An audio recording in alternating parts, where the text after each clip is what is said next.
Thank you for joining me on the journey. This is Completed Christianity. So, welcome back once again. Another episode of Being Complete. And today is third day, misunderstood verses. And today we're going to be talking about when Paul was preaching till it's known as midnight. But he doesn't preach till midnight. He actually preached till dawn. This is just a tradition that he preaches till midnight. It says he preached long until midnight, but it was until midnight when the young boy falls out of the third floor window. Then Paul goes down.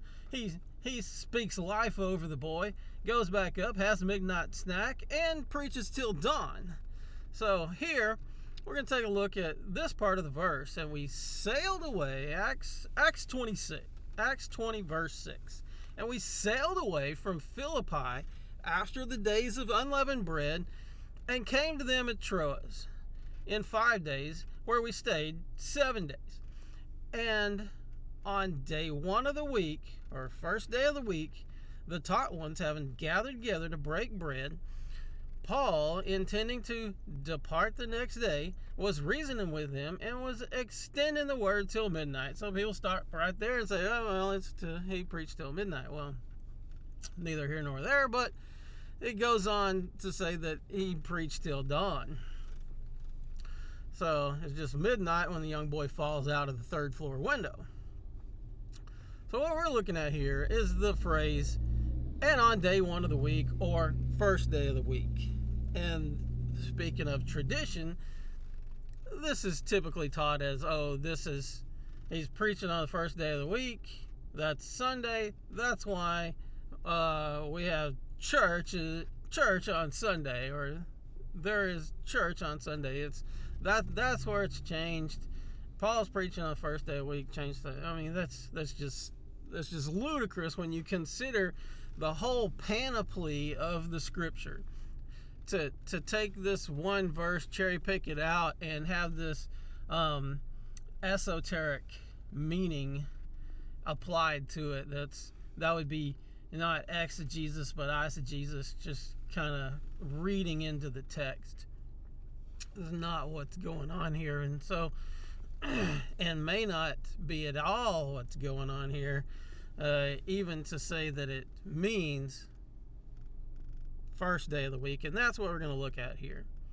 So here is the reverse interlinear on the first day of the week, and the Greek underneath it, the heis ho Sabbaton. Well, can you imagine what Sabbaton means? Oh, well, it means Sabbath, and we're going to look at that right here.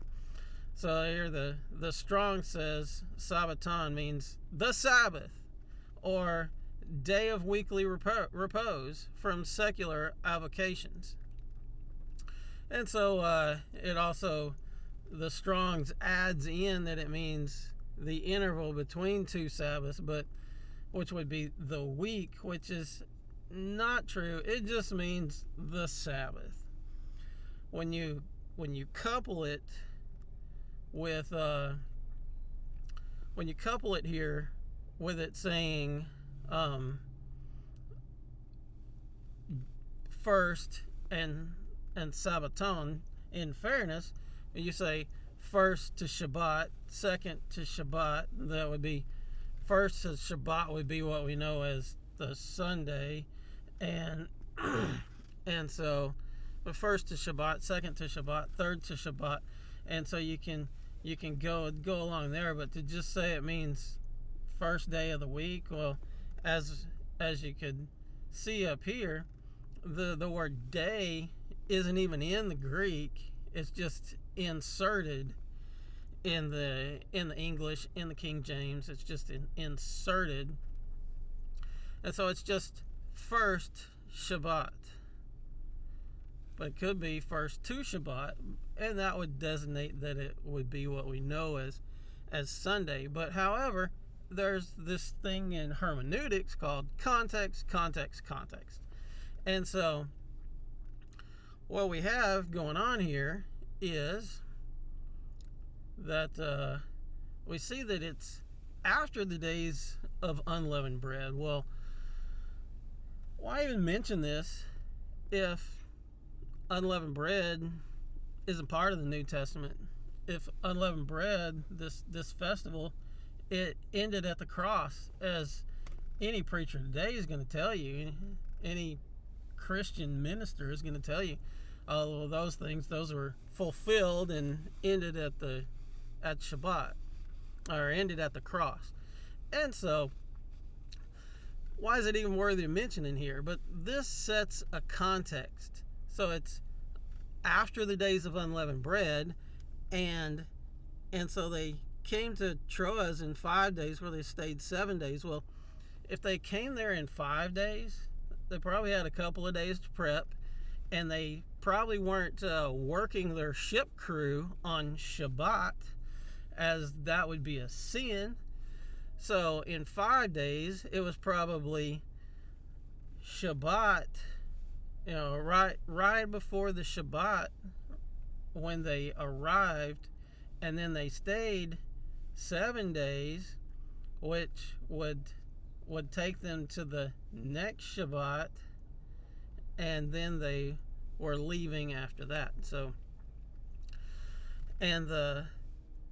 so on day 1 of the week, this is in context with after the days of unleavened bread, and it's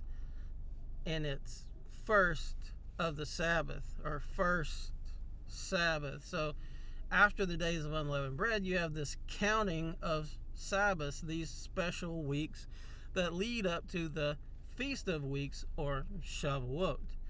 And so these feasts of weeks, so when you come into this counting, then you have these special weeks. So it's talking about after the days of unleavened bread, on the first of the Sabbath, or the first Sabbath, or the first of the Sabbaths. So there's these 7 Sabbaths that come after the days of unleavened bread. And so Leviticus 23:15, and from the morrow after the Sabbath, from the day that you brought the sheaf of the wave offering, you shall count for yourselves 7 completed Sabbaths. Until the morrow after the 7th Sabbath, you count 50 days. Then you shall bring a new grain offering to Yahweh. So after this, there's a counting of these days, and it's the day after the 7th Sabbath is the Feast of Weeks, or Shavuot. And this is the context that is being set. And here is our crude counting on our refrigerator, and based on the conjunction moon, that we are today day 45. And so when we look back here, this is the context. After the days of unleavened bread, the first Sabbath, or the first of the Sabbath. So it was after the days of unleavened bread. They traveled 5 days, and would have been surely the beginning of the Shabbat around the time they arrived.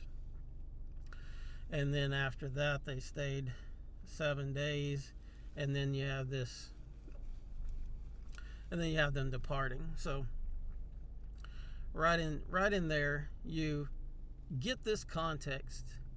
So was it the first day of the week? It was on Shabbat.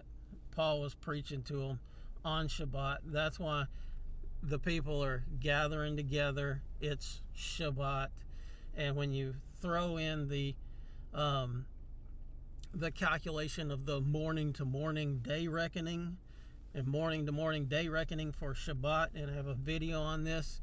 If this doesn't make any sense to you, go find that video about when does a day start, and it'll make sense.